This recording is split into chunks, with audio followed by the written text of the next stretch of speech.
You stepped out of a dream. You are too wonderful to be what you seem. Could there be eyes like yours? Could there be lips like yours? Could there be smiles like yours?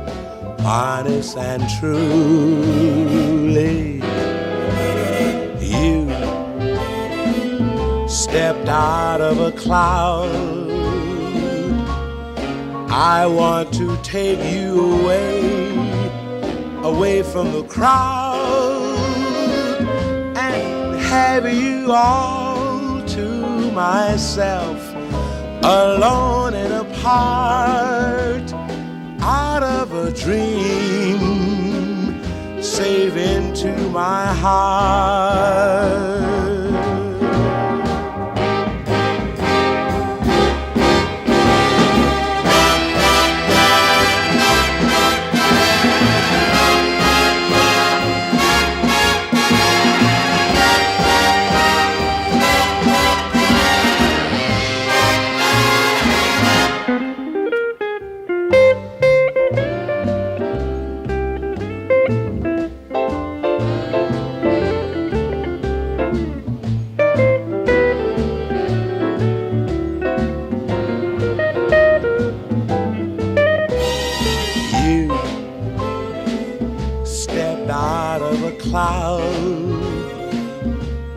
I want to take you away from the crowd, and have you all to myself, alone and apart, out of a dream, safe into my heart. Why did I lie? Out of a dream.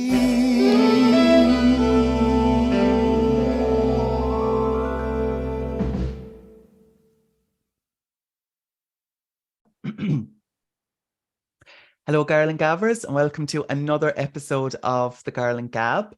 As always, it's myself, Connor, and my esteemed colleagues, Sarah and Carly. And today we are going to talk about the 1941 Ziegfeld Girl. I don't know why I paused there, but I did. This movie is coming hot on the heels of Little Nellie Kelly. And we're about to have another Andy Hardy movie followed by Babes on Broadway in Judy's filmography. Is that for the Andy Hardy movie? Yes. This is an interesting one, I think, Ziegfeld Girl, because she's top billed, as in it's James Stewart's top billed and she's next under it, but she's not actually in it that much, really. Her co-stars are Lana Turner and Hedy Lamarr. And there's a lot we can unpack here, really, in this movie, especially when I've rewatched it. I'm going to just throw it out to everybody. What do we think of Ziegfeld Girl in general? We're all being polite. Yeah, well, I'll just say, no, she's not in it that much. This was a film that was in, like, being prepared right from the great Ziegfeld's film. And every sort of big actress's name was thrown to it. Joan Crawford, Norma Shearer, Eleanor Powell. And by the time it got made, it was the new set of stars or upcoming starlets. Judy, Hedy Lamarr was quite big. Lana Turner was not massive at this point. She was a starlet, but this was shaped to make her a star. And I think the reason why Judy's not in it so much is they kept expanding Lana Turner's role throughout filming, so it wasn't originally scripted that big. So I think they were supposed to have a bit more of an equal chunk. But I mean, like, Jimmy Stewart is top billed and he just won an Oscar, but he's not in it that much, even though he does have an important role.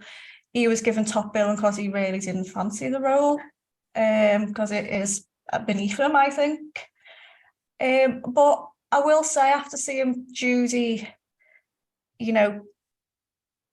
being the main star in Little Nelly Kelly, finally growing up. It is a little bit disappointing to see her sort of pulled back a little bit into that juvenile role, but at the same time, she's also in this all-star extravaganza. You know, it's not an Andy Hardy film, and she becomes the main star within the film.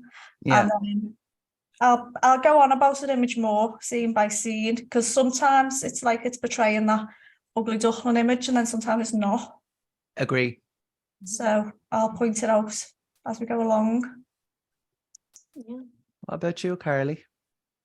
Well, surprise, surprise, it's not one of my favorites of Judy's. It's another one that I probably watched the least, simply because, well, as you've said, she's not the main focus of the film, and it's a bit strange watching a film where she is not the lead role. She's a very lead character, like her as a whole is a lead person, is a lead woman, and it's interesting to see her not in that, and just kind of not a background character per se, but just kind of she's a bit off to the side.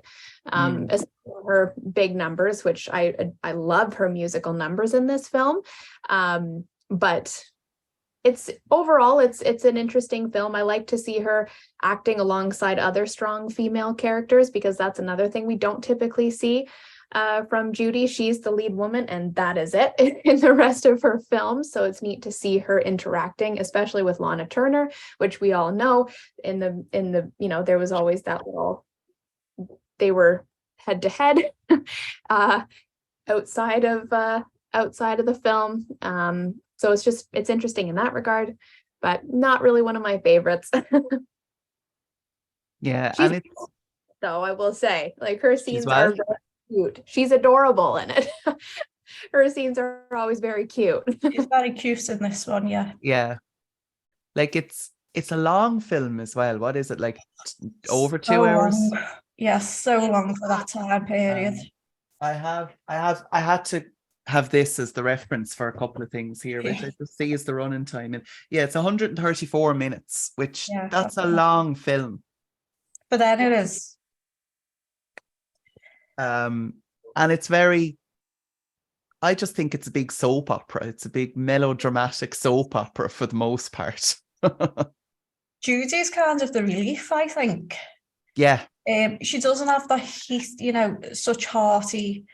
I'll say that I was chatting to my friend who watched it, and she felt like Judy was the standout, apart from, even though she doesn't have the biggest role. And then I made a point of saying, well, I was all the star cast, not just the three girls, everyone in it, because it's a big star cast.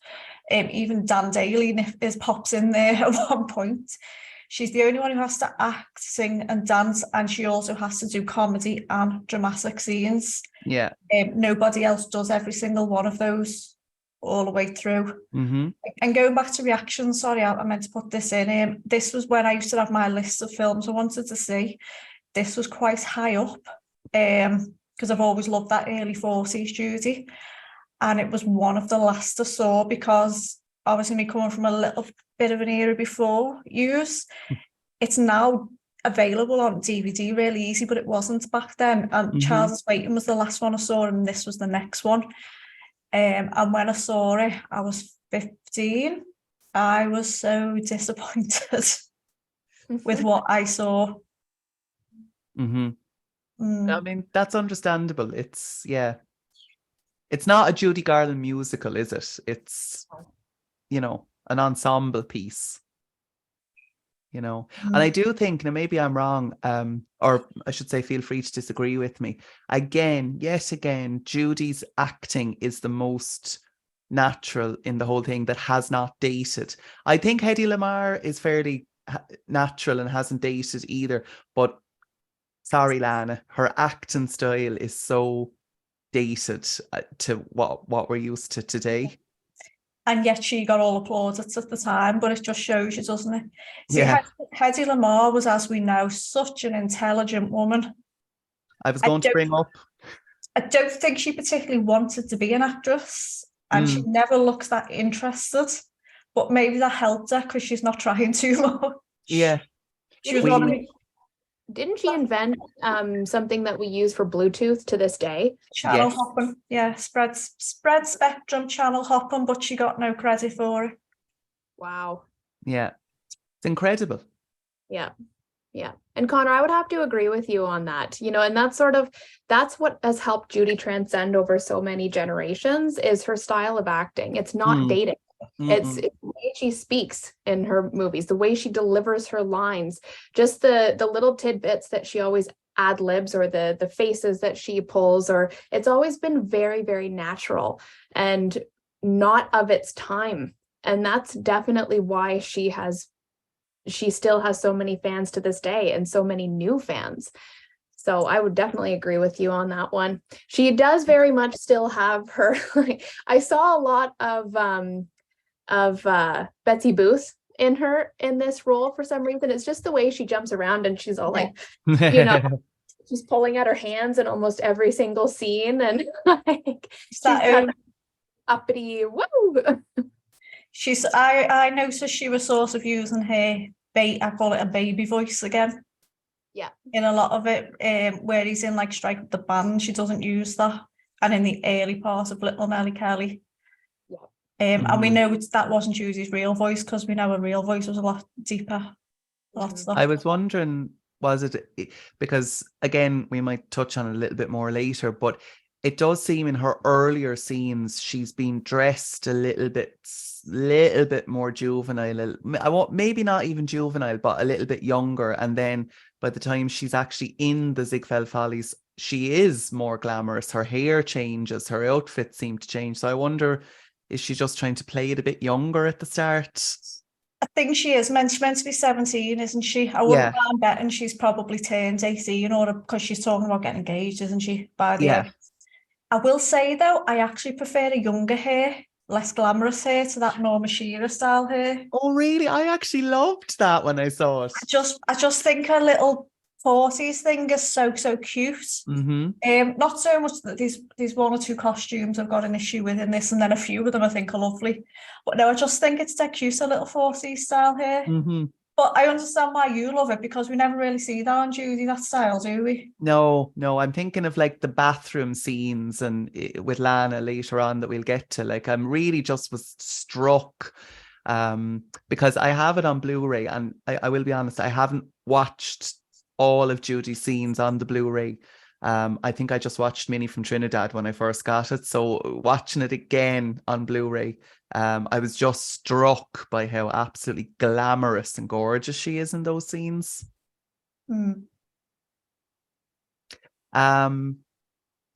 Shall we talk about the filming of Ziegfeld Girl? Because it didn't help Judy's, I suppose, own MGM, thanks to MGM, insecurities about her looks being paired with Lana Turner and Hedy Lamarr. Sarah, would you like to jump in on this? I mean, Carly's just touched on the thing with Lana Turner. This was not long after the Artie Shaw elopement.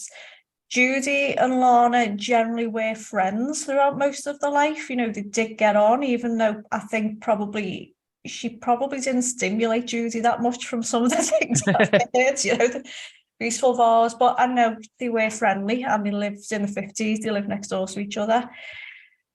But again, it's that whole thing, as she said, they'd be greeted on the set with wolf whistles, you know, from the techies, which you probably wouldn't get away with now anyway. So be thankful you didn't get that, Judy. She just got a high Judy. And then obviously they're playing the big showgirls and things. I think Lana Turner was beautiful, glamorous, sexy. I've always found her a little bit overrated, personally. Same. I think Hedy Lamarr was an absolute goddess. She was, but she was very statuesque. But that was her whole, that's what worked for Hedy, was that kind of cool, calm, the European thing, because she was born in Vienna. So, that was her whole kind of, she reminds me in a way of the Baroness in The Sound of Music, but not as mean as her. Yeah. And she was stunning. But Judy, she's got, as we mentioned it before, she was short. They mentioned her in this, don't they, pony size, so she wasn't a statuesque showgirl. But she had no reason One thing I do like about the film is, though, do you know, when you see a lot of things and a lot in that time when they portray a lot of women together, like in The Women, it's so bitchy.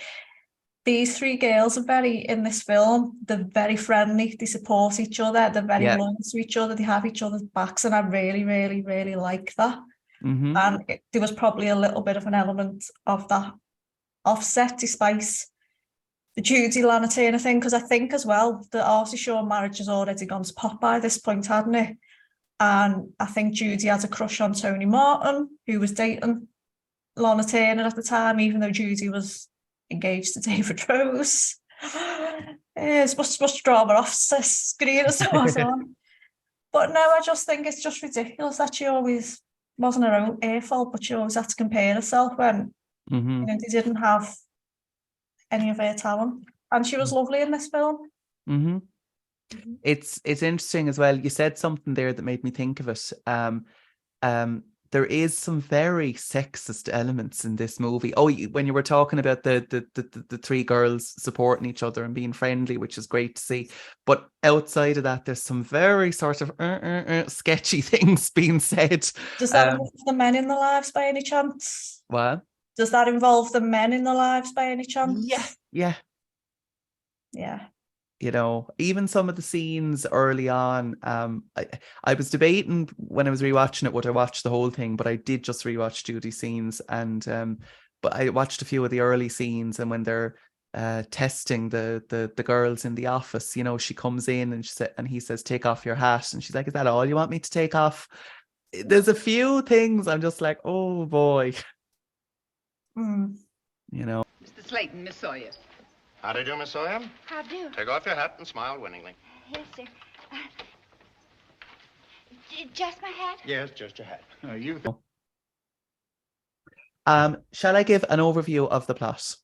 Yeah, it's just wanted to know if Carly had anything to say about how Judy felt off screen, because she's always very good, better than me at summing that up. No, you guys did that perfectly. There's nothing else. I waffled on, sorry, and then I was like, no, Carly's usually really good at these things. So no, all good. I'm going to take, because there's so much goes on in this, I'm going to take John's summary of this for everybody, because I think it's the best way of it. So, with a legendary penchant for spotting beauty and talent, Broadway producer Florenz Ziegfeld sends his deputy noble sage to offer three unknown girls the opportunity to participate in the chorus of his annual Follies. Susan Gallagher, played by Judy Garland, is plucked from a small-time vaudeville act, and Sheila Regan from her post as a department store elevator operator. Sandra Coulter is discovered by accident when she accompanies her violinist husband Franz to the theatre for his unsuccessful audition. Over the next several seasons, Susan rises to stardom and finds young love with Sheila's brother Jerry. Sandra catches the eye of married Ziegfeld tenor Frank Merton, yet remains faithful to her husband even though they have separated over his disapproval of her stage work. Sheila forsakes stalwart boyfriend Gil Young, that's James Stewart, for encounters with Jeffrey Collis and other predatory stage door millionaires. When Gil segues into bootlegging in an attempt to equal their financial appeal to the girl, he winds up in prison. By the time he returns, Sheila's escapades have led to alcoholism and serious illness. She leaves her sickbed to attend the opening night of a new Follies, in which Susan and her father Ed Gallagher, with his partner Al Sheehan, make individual hits. Sandra has abandoned the show and proudly watches the production with her reconciled husband. The exertion of the evening is too much for Sheila. Suddenly stricken, she collapses on the lobby staircase while the performance, with its new crop of Ziegfeld girls, continues in the theatre. And that death scene, I assume it's a death scene from Lana. What's it about again? Like, it's heavy going. Like, there's a lot of like serious stuff going on in this. Yeah. You know, it's not a light and frothy kind of musical. Too much. I've said before, oh, you awake, are you? Sorry, she's not being herself this morning. I think she's a bit hot. I think I said to you the other week how I tried to watch most of it the other day. Mm. And every time I watch it, because sometimes I will just put it on because I feel like watching Judy in it. As soon as they get to Florida, I can only watch Judy's parts there because it just all like the gangsters and is Hetty going with him or him, and I can't cope with it. Mm. I just have the attention span to watch Judy. Shall we jump into chatting about Judy's scenes? And I'll try and provide some context as needed through it. But we'll just focus on Judy's scenes anyway. So we meet Judy, Susan Gallagher, while she's waiting in Florence Ziegfeld's office.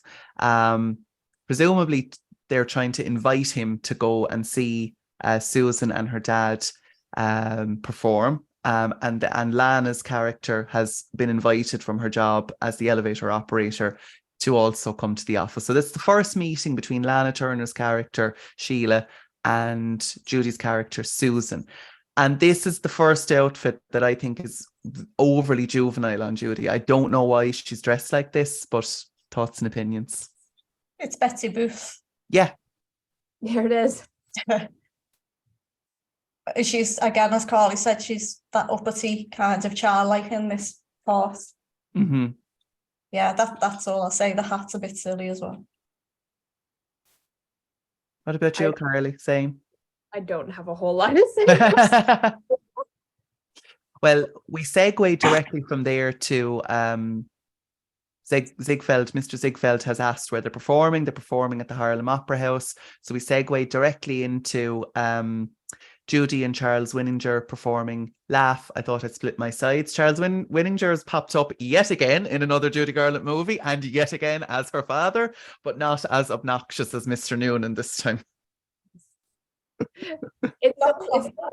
It's always so interesting and quite fun to see Judy playing alongside the same actor, especially when they played the exact same role. So it's like that father and daughter, and he gets it right this time. Like he's lovely in this. He still has moments where he's a bit like in Babes and Arms, where he can't accept show business has moved on. Do you know what I mean? Oh yeah, in that sense. But he's 100% behind Susan, his daughter. He loves her and will do anything for her. Yeah. Those of a beady eye like me may notice that the backdrop in Laugh, I Thought I Split My Sides, it pops up later in Easter Parade. Oh, does it? Yes. Is that the same one? It's the same one. It's in the Snooky Ookums routine. Not the song Snooky Ookums. I Love a Piano. When they're in the apartment, Fred Astaire and Judy, and they twirl and it lap dissolves to them on stage. That's the same background. I never noticed that. Yes. I'll go back and watch that again. Yeah, definitely. There's a Mammy Miller who is living in our town. He's a perfect clown, they say.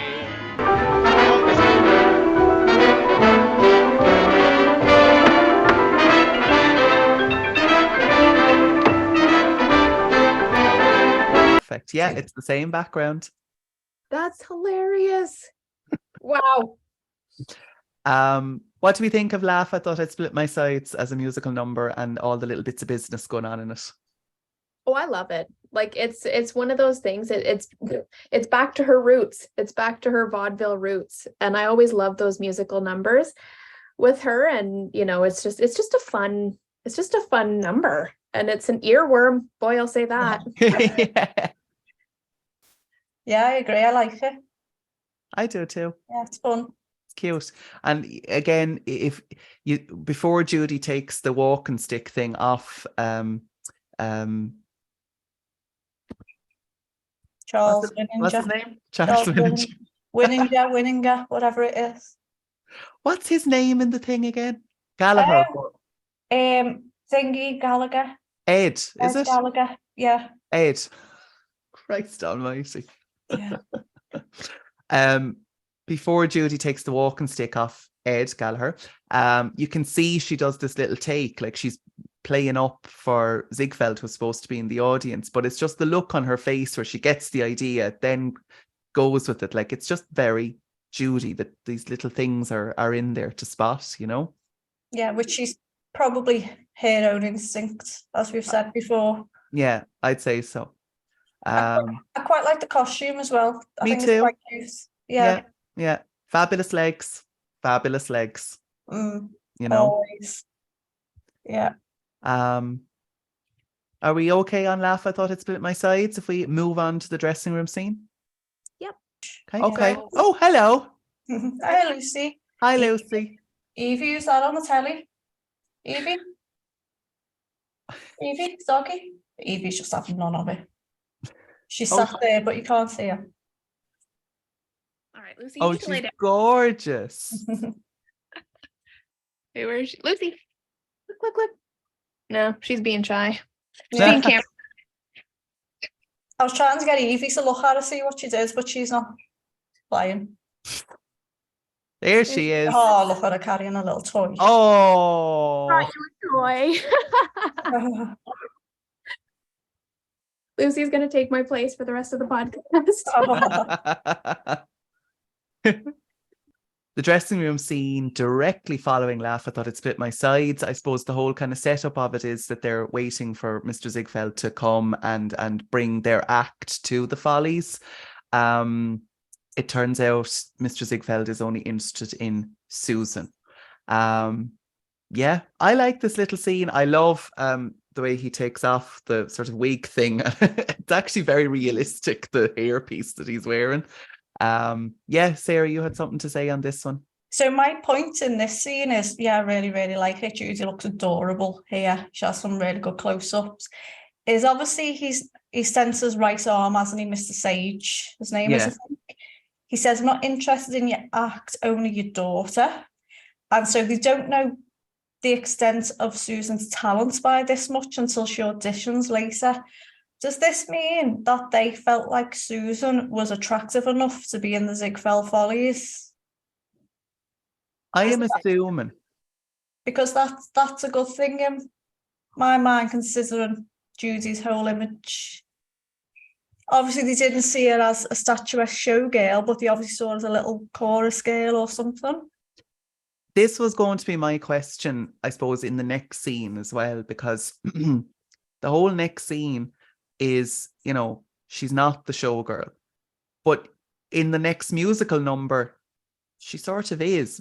Like, what's the difference? Is she a chorus girl versus a showgirl? Like, she's in the Ziegfeld Follies with all the other girls. Well, in John's book, as I was reading it, it refers to her as a pony showgirl. Obviously, pony in inverted commas, because Jackie Cooper's character says, oh, pony size.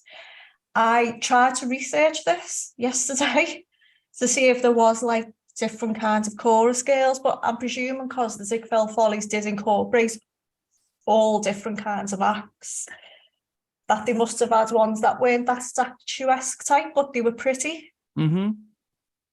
And had a bit of singing, and they saw she'd got a bit of singing and dancing talent, even though they didn't know the extent of it. So, but they must have thought she was attractive enough. If he's like, I'm only interested in your daughter. Mm-hmm. It's that funny in between, eh? Like, this is now the sort of in between in her career where they're realizing now that she's blossoming, she's growing up, she's able to portray the showgirl, but yet they're still holding her back. And it's like that odd transition time, right? Mm-hmm. Yeah, MGM's image, they just didn't want it to be glamorous, did they? No, they can't help it because she is. So it's like they're still trying to add those elements of you're not good enough, but here you go, you're the star of the show. Like, weird. Yeah. Well, have we anything else to say on the dressing room scene before we move on? No? I'm done. No? Okay. Made me point. Well, the very next scene is showing the chorus girls, the show girls, I suppose, learning how to walk up and down the stairs, I presume in a sort of a ladylike manner with the books on the head. And Susan, Judy's character, I guess, I don't know what her motivation is meant to be, but she puts a book on and takes a try of walking down the stairs herself. And that line that I just can't get over when he says, you're not a showgirl, honey. And don't forget to smile.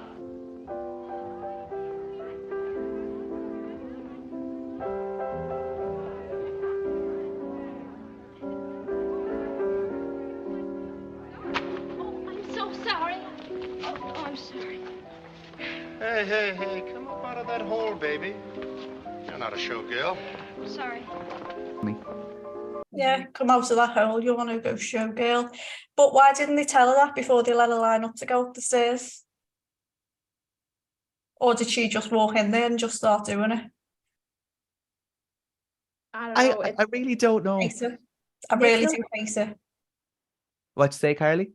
I just said it makes no sense. Like that No. scene never made sense to me at all. No. Like, Does it come across again as just like a dig for no reason to you guys? yeah. A And little that's bit. exactly what I said previous. It's like they throw these things in. It's like MGM throws these things in because that's the typecast that they're always used to. And it's like they have to. They just don't want her to be a showgirl. They don't want her to grow up and blossom, but she is. And like, so you know what I mean? I mean, look at the next film we're gonna do. Life Begins for Auntie Hardy. I mean, She's could she be more gorgeous in that film? What's going on? And Yeah. yet, within the very same scene, it introduces Lana Turner's brother, Jackie Cooper, and it's played that he has an instant attraction to Judy. Yep.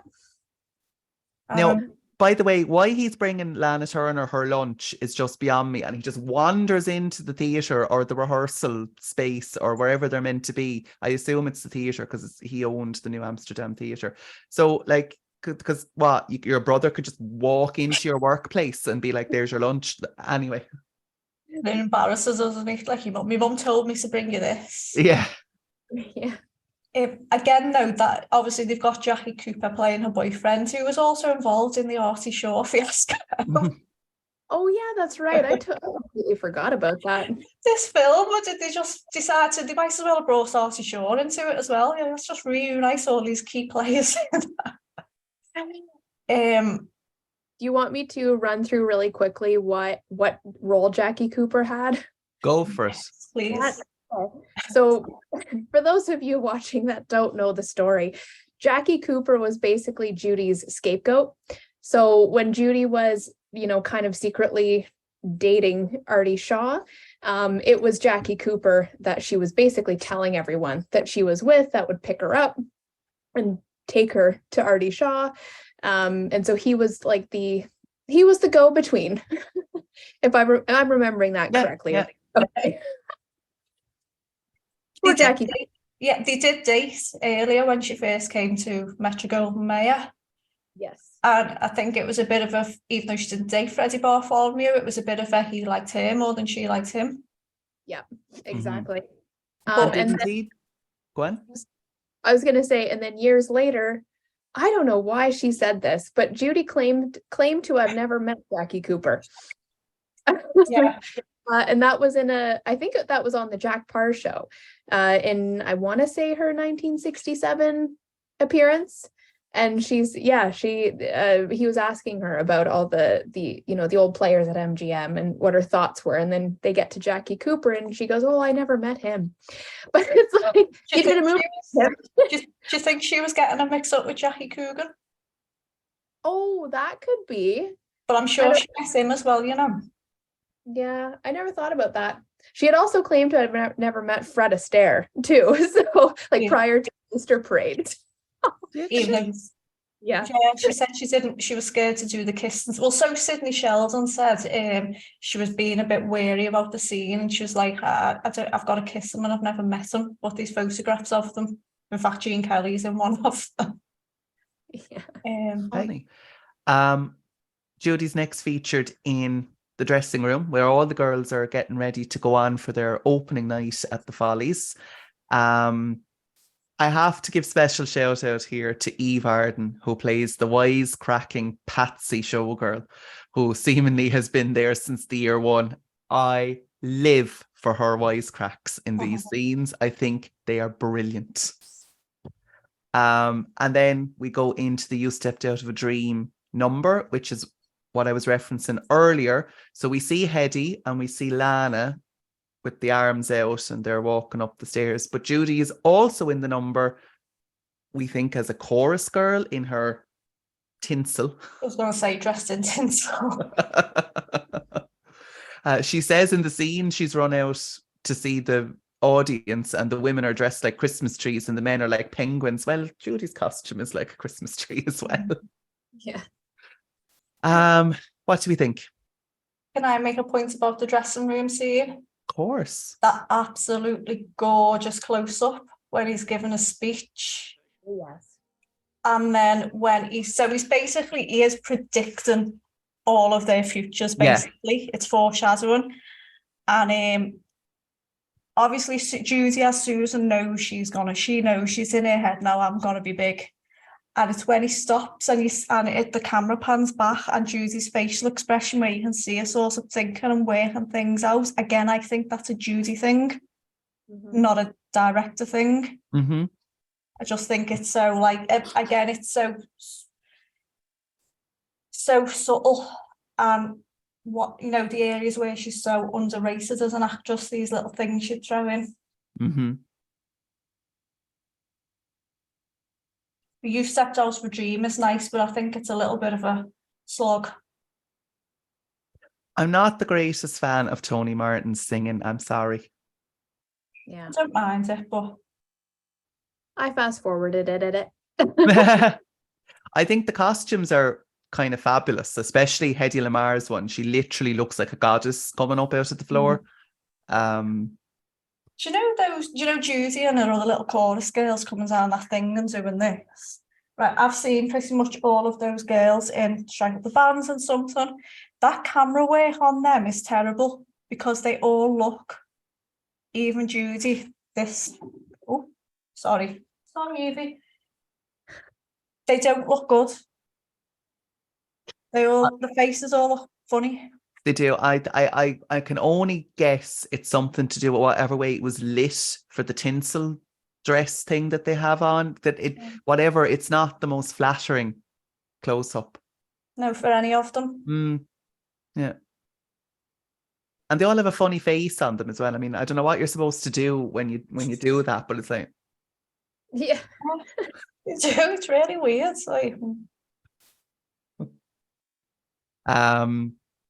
But we presume it was a big hit and all of that with it. We segue forward a little bit in time. We're not going into what's going on with Hedy and Lana and the rest of them on it. We're just skipping on to Judy's next scene, which is the setup of it is that her dad, Ed, is rehearsing a song, I'm Always Chasing. There's one little scene before that in the dress. Oh, the scene after, yes. Yeah, I mean, it's another, you describe it, Connor, then it's another child's thing, but Jackie Cooper, so after You Stepped Out of a Dream and the show was a hit, Jackie Cooper comes to the dressing room to bring her out for a ice cream soda, and one of the chorus girls kind of has a little wisecrack there about the ice cream soda. That juvenile thing again, isn't it? Keeping them down to size, even though in real life the pair of them are going to parties, going to zeros. Yeah, it was filmed, wait till I see. It was late 40, wasn't it? Early 41. Yeah, November 40 to February 41. So that means she was 18 during filming. Aye. Well, she's not playing too far off her own age for a change, at least. True. No, that's true. And she was the same in Little Nelly Kelly, wasn't she? But it's the MGM film, the image, they make people of 17 seem like 12-year-olds. Yeah. So they're rehearsing I'm Always Chasing Rainbows, and this is what Sarah was saying earlier about how I suppose Susan's dad, Ed, is still in the earlier days of vaudeville, if you like, and he's insisting that she socks that song across the footlights out to the audience, and really belts it to the back of the theatre, which we knew Judy would do anyway, but it's sung in a very sort of, I'm always chasing rainbows kind of style thing. And then there's a whole little scene where it continues, where Jackie comes in, Jackie Cooper that is, and Lana and Hetty, and there's a whole little kind of scene about Jackie convincing Lana to help Judy get kind of a proper singing audition for the Follies. What do we think? It's kind of a little bit reminiscent of how Judy's own mum would have her sing Yeah, Little Miss Leatherface. until Roger Eden's got hold of her. Yeah. No, it's just, it's a necessary. I think it's a necessary scene for Judy's character development. Mm. Yeah. And then Lana Turner's character, you can see us all she's starting to change now, isn't she? Oh, she's very glamorous in her furs, isn't she? Becoming all high and mighty. Yeah. Hartman has too many ruffles in it. What does she say? Something like, say, where'd you ever find this joint? Yeah. Yeah. Funny. Shall we segue on? Yep. Okay. We progress to Susan and her dad arriving for the audition at the theatre, and he pops in and meets Al Sheehan with his doll Mabel, who I do think it's very funny, actually, Mabel. And she goes ahead to audition, and with her dad playing the piano, and she's doing her whole thing, and it's not cutting it. And Lana steps in, her character steps in and kind of says, you're not going to, count the kid out at her first strike. And then she gets the orchestra in, and Judy says, just a little bit slower, please. And Judy proceeds to give us the classic, ultimate classic Judy Garland ballad, which is, of course, beautiful and gorgeous and stunning and wonderful and all of that. And then there's a little scene after that where the dad leaves, and Judy's upset that the dad is after leaving and all of that. What do we think? Well, I love the slow ballad of I'm Always Chasing Rainbows. It is so Judy.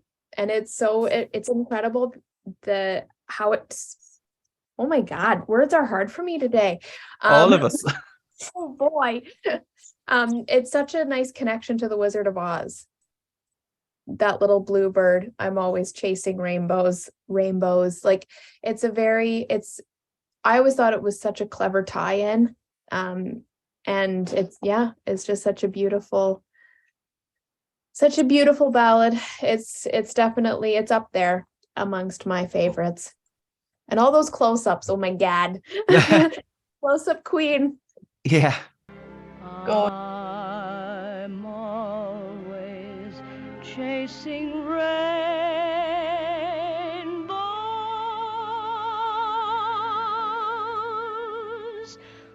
waiting to find a little bluebird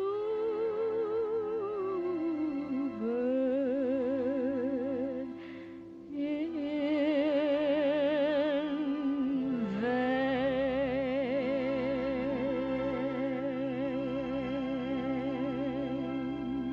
Gorgeous.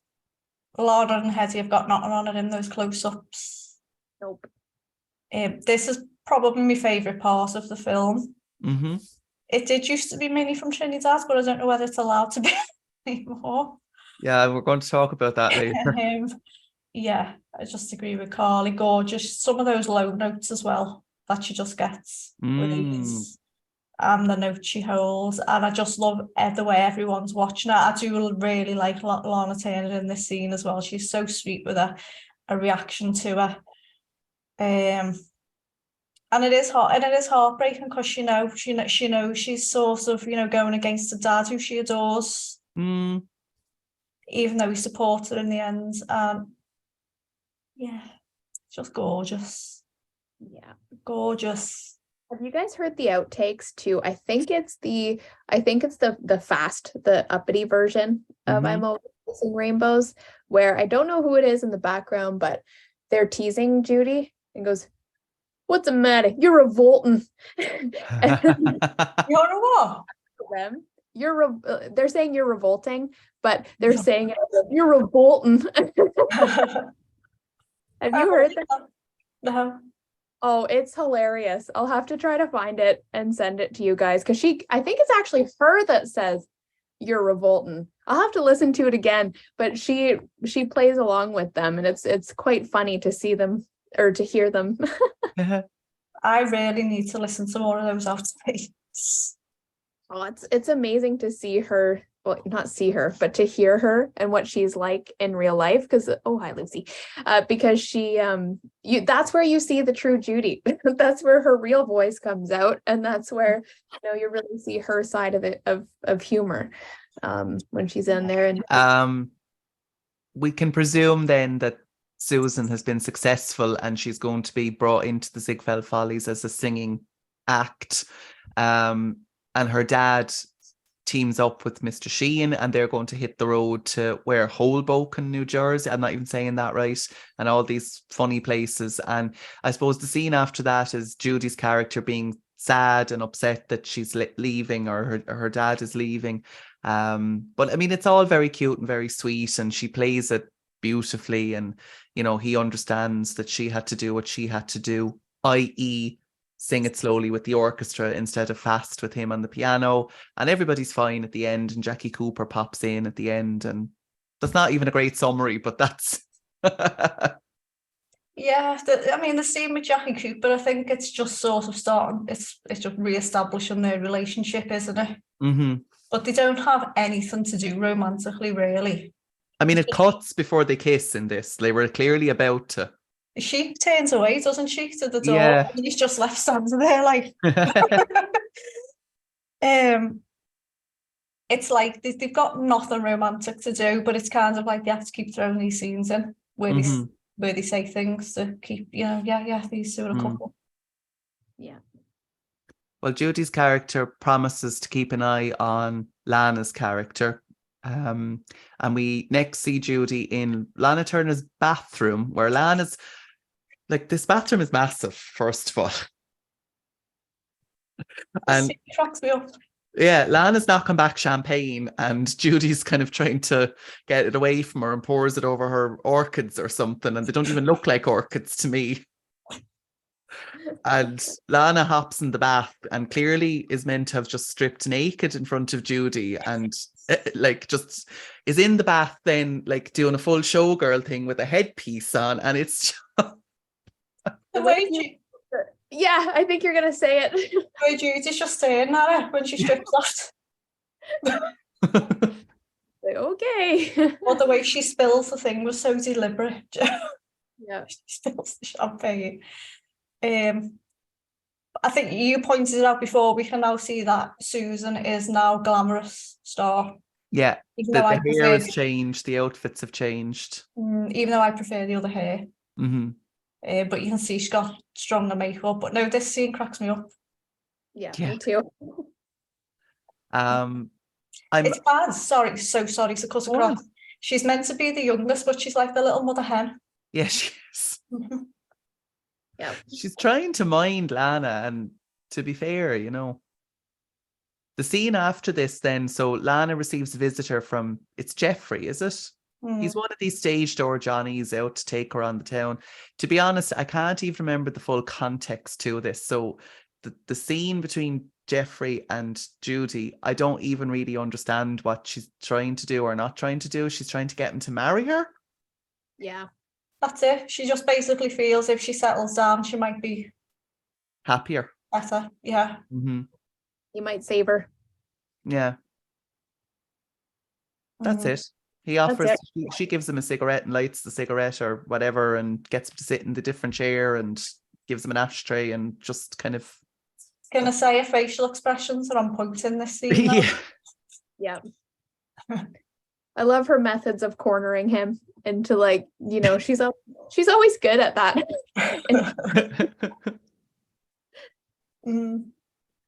Yeah, she's very good. This is what I meant earlier when I said she has to play comedy. She had the dramatic scene with her dad before, and now she's got this comedic scene. Mm-hmm. Yeah. I love the scene with the chairs. No, you'll be Well, over here. You like this one better? Lap dissolve to coming up to Susan's opening in the Follies, and we get a very brief little scene. The setup is they're all leaving their last rehearsal to go home and get ready and come back for the show that night. And there's a very short little scene with Hedy Lamarr where Judy's character is like, thinks her voice isn't going to work and all of that, and Hedy sort of comforts her and assures her it'll all be fine. Again, picking up on Sarah with the women supporting each other in this. And it's very short. Any comments on this little scene? Cute, Not isn't really. it? It's nice to see a bit of reaction with Judy and Hedy because they don't have many scenes. Mm-hmm. I do get a little bit of a real Judy in there, the way she was so nervous before going on stage, worried about her voice and stuff. Mm-hmm. But it does make me laugh when she says the girl's voice has changed too. Oh yeah. Hedy's like, only for the better baby. But I love the way Hedy's like, only for the better baby. So I probably should give the bit of context here, but Lana's character is drunk, I suppose, by this point, and she goes on stage to stand. I'm presuming she's meant to be standing in the background of Judy's song, because she falls off the stage at the end of it. But so we have Judy's number, Minnie from Trinidad. Lana's at the back and falls over. That always confuses me a bit because they do the showgirl thing first, don't they, where she walks up there. Then they have the flamenco dancer. Yeah. Blah blah. I mean, I love dancing, but that flamenco thing bores me a bit. Then Minnie from Trinidad, and then when they're taking the bars at the end, she's there again. Is she meant to have stayed there the whole time? But you never see her in Minnie from Trinidad, I don't think. I reckon she's gone back up because, especially if she's drunk, she's not going to stay up there the whole time. Felt out a few more times. Like Minnie from Trinidad is one of my all-time favorite Judy Garland numbers. It's the classic big, it's like Mac the Black kind of thing. It's up there for me as to one of her all-time just big splashy musical numbers. As Sarah said, I'm not sure if it's okay to like this number now, because it is a tropical setting. I don't know, is that offensive? And if it is, I'm really sorry. I don't mean it to be, but I love this number. She's in tropical makeup. She's not in blackface, she's in tropical makeup. I'm the same. When I first saw this, and I said I was disappointed with the film, I would just watch this number on repeat. Yeah. And again, here she is. She's glamorous, the big star. Her dance moves are great, her vocals are thrilling, and Roger Eden said it was the big hot number she always wanted. Mm-hmm. And she finally got it, and now we can't even appreciate it. It's her main number of the film, so it's her most memorable, and that's another one that's such an earworm. Like it's such a great musical number, and I love how in this number you can really hear her Minnesotan accent come out. Minnie from Trinidad. Oh yes. And she wasn't bad. They call her Minnie from Trinidad.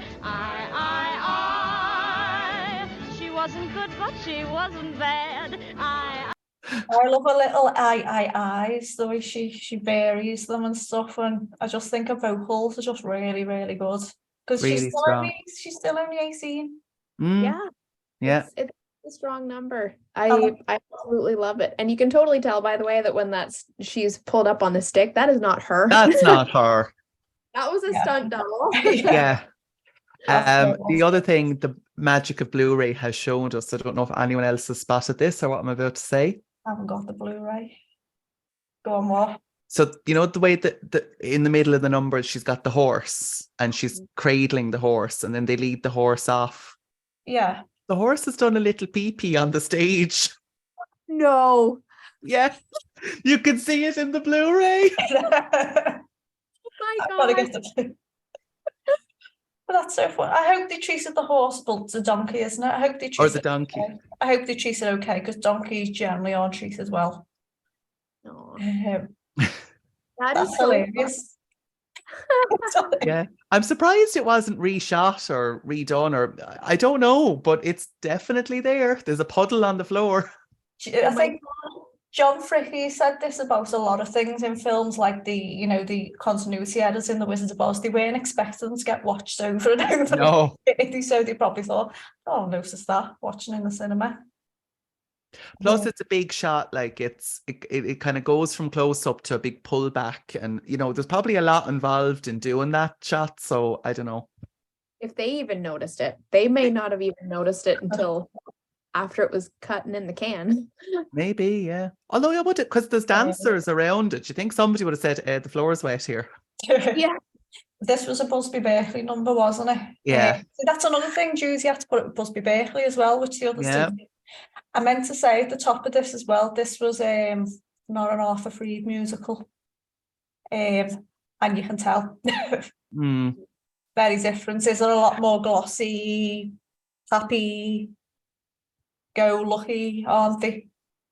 Yeah. Yeah, I mean, like none of the, there's a whole theme of alcoholism here in Stage Door Johnny's and different things. This is not like the family entertainment of the Hardy films. I like the fact that Judy's in a film like this because she's in it and get to do it, but she's just playing a usual role. Going back, Lana falls off the set, as I said, and they close the curtain. just was quiet. Lana falls off the set. I'm going to put the next two scenes together because they're short enough little scenes. So there's a scene where she's having... Can I just say one thing, sorry, about the fall? Of course. It's a bit serious now, sorry, after joking about. The comment where Judy's character says, how can a girl do that to a career? And then Hedy Lamarr says, how can a girl do that to herself? I feel it's a little bit sad because there's a little bit of foreshadowing to Judy's own life and career at MGM. Even though she didn't just suddenly just take to alcohol, do you know what I mean? Despite what people think. I feel like that is a little bit sad. Yeah. Well, sorry. No, not so.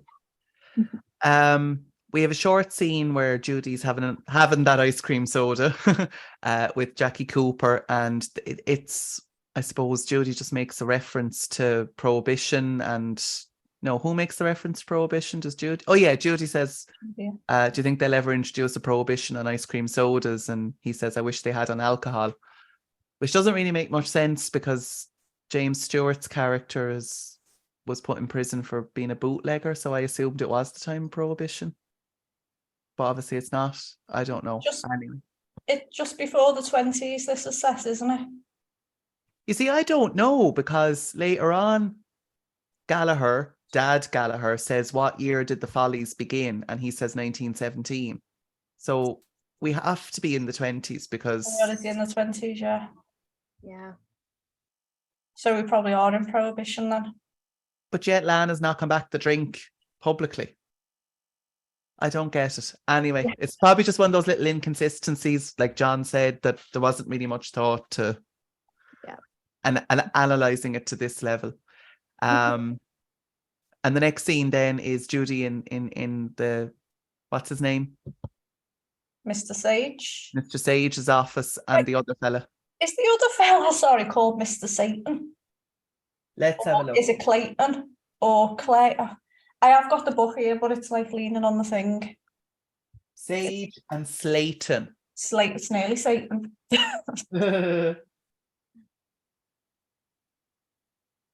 And basically she's kind of trying to dupe them into putting her dad into the Follies. I actually, just the end of that scene I love, when she totally butters him up and says, you must be one of the greatest men of the century, and the other fella says the century's still young. Thoughts and opinions on these little scenes? She's very glamorous. Yeah. I don't like the hat in the scene with Jackie Cooper. Oh yeah, that's gone back to being stupid. There's a few publicity photos in that costume, isn't there? And the publicity photos are actually quite nice. So it's like she goes from a kid in there to like a glamorous star in the office. Make up your mind, MGM. Yeah. She's funny. She shines in the film, even though said my friend says it, and my friends, as I keep saying, she's not a Judy fan. She loves our podcast and she appreciates her, but she said to her, watching it now, Judy stood out the most to her. Mm-hmm. That's probably because of what you said about the natural Yeah. acting. Yeah. She's very Charlie. charming. Anything from you? No, I don't really have anything further to add to that one. Okay. There's play. Should we move on? We're nearly there. We are. Sounds good. The next scene we see Judy in is Mr. Gallagher, her dad, and Mr. Sheen getting ready to go on to do their number. And I hope I have this right. They genuinely did do this.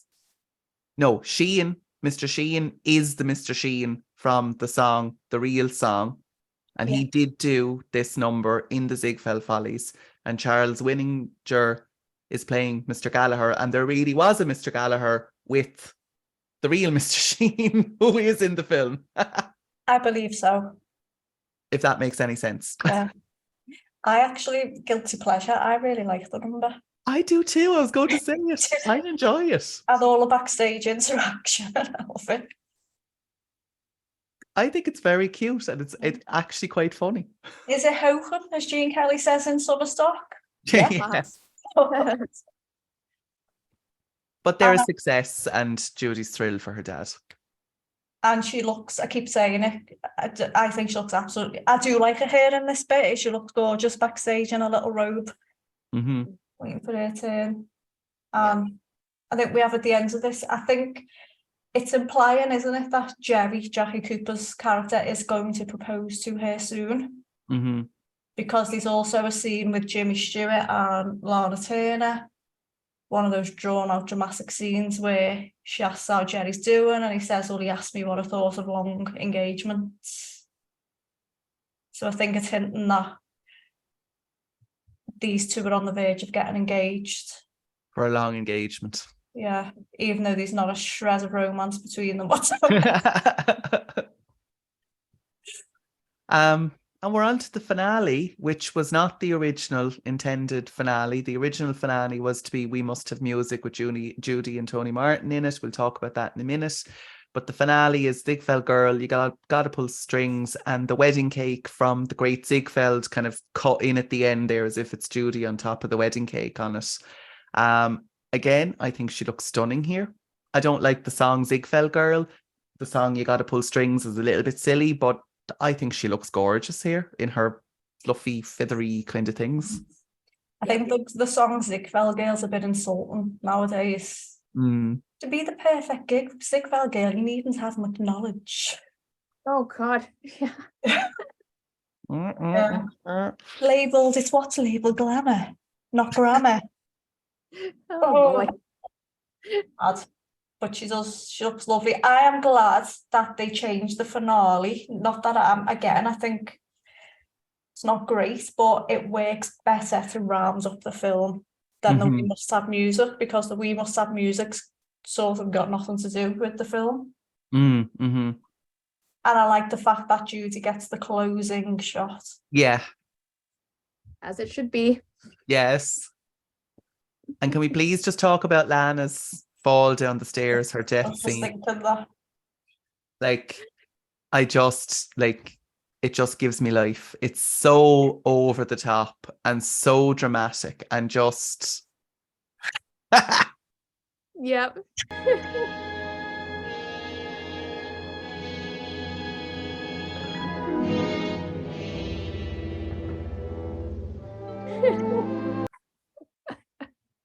It never tells you whether she dies, does it? I think she does, though, doesn't she? It's definitely implied that she's dead. yeah, I always took it that she did. Because earlier in sorry. Earlier in the film, when she's in bed and Jimmy Stewart's character goes to see her and Jackie Cooper pulls him aside and said the doctor says her heart's not there anymore, I think he's implying she's dying. Isn't she? Mm-hmm. Just sad. No, I'm Not afraid Nellie Kelly death, I will say that. Uh, Got nothing on her. 100%. the best faint I've ever seen is Judy's in The Pirate. I was Because just gonna that's how you faint. You just go, I've fainted once in my life, and you just face plant. Seriously. You don't control yourself down the stairs, so you still look beautiful. Oh my God. The deleted finale, we must have music. We don't have the complete footage for it. We have the complete pre-recording, of course, but a portion of it was used in a kind of a trailer thing. What was it? Kind of like a promotional thing about the music of MGM and the filmmaking at MGM. So we get to see a little excerpt of Judy performing We Must Have Music in a kind of a 76 trombones sort of costume, and her baton work is rather excellent in this. Yes. Yeah. Very good. That's not easy. I've worked with the stick, and that's not easy. No. A little Morris dancer. You could And- give her anything and she'd be a friggin' genius on it. Yeah. Like, honest to God. I've said this before, even though they've mentioned about Judy's, issues with the spine, but Liza also had a little tiny bit of a curvature, didn't she? Bob Fosse had a big curvature in Spies' choreography. I think if Judy's are trained to be a dancer as a kid, she'd have been a proper, really good dancer. But she was such a good singer, she didn't need to. I think this We Must Have Music, it was about MGM's music department, wasn't it?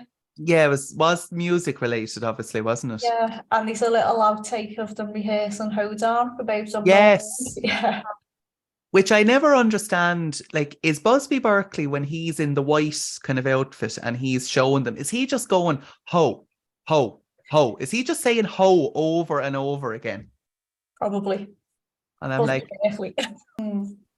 I thought on TCM a few years back, but I can't remember a single bit of it except for Judy's baton work. yeah. It's been a while since I saw it, and I mainly just remember that outtake and the little bit of Babes on Broadway, because the first time I saw it was on TNT when that used to be about in the 90s. We didn't have DVDs with outtakes on, so it was a big deal for me to see this outtake from Babes on Broadway. It's like, because you just don't see behind the scenes, do you, back then? No. It's like, oh my God. This song to me as well is another earworm. And I think to this day, randomly, it pops into my head. Butcher baker, the candlestick maker, must have a song to sing. Don't know why, but it does. Yeah, it does. I think a lot of the songs in Ziegfeld Girl are earworms, aren't they? Yeah. Considering, I mean, that is a regular part of my brain capacity. Final thoughts and summaries on Ziegfeld Girl. There was one thing I alluded to at the top, and I want to do it now, if that's okay, at the top of the podcast. I think this film, though, even though it's about women, which is good, I'm all for that, I think, again, sign of the time, I think it makes all the fellas in it, except for Jackie Cooper, come across as jealous, insecure men who can't cope with the females having a career. That annoys me a little bit. They're all really annoying in it. That's the whole plot point with Hedy Lamarr and her husband. It's like, what? Yeah, and she doesn't even cheat on him. Even though she flirts a bit, she doesn't actually cheat on him. No. And the only reason she flirts a bit is because he walks out on her. In fact, she's like, her character's actually really nice. I think so. I even enjoyed the little joke. Like, there's a scene where she's after getting the Ziegfeld job and she's telling him, and there's a whole little scene where she's kind of like, oh, seems like a silly way to make money. I'll just dress in beads and walk up and down the stairs. But if they want to pay me, they want to pay me. And like, I think she was just kind of like, well, we need money. They're offering me money if I just walk up and down the stairs, so I'll do it. Carly, last thoughts from you, conscious of your time? No, I mean, as I said at the beginning of the film, beginning of the podcast, it's not one that I watch regularly. It's one I've maybe seen, I've only seen it in full once. and I've only rewatched Judy scenes maybe 2 or 3 times. I do love the finale. She looks absolutely stunning in that little bubble or not bubble, balloon costume that she's got on. And like her talents are showcased very well in this film, but again, she is a secondary character and it's not a role we typically see of her. She is a lead role kind of gal. And I wish that she had shared scenes with James Stewart. I would have loved to have seen them together because we all know in real life they respected each other a lot. But that's all I've got, and I'm being summoned, so I have to go now. Thanks, Okay. Carly. Okay, end it there. Thank you. Thanks, everyone. Bye. Thank you. Bye. And now before the final curtain falls, before we take our final curtain call, we want to always hear your praises ringing. We hope that we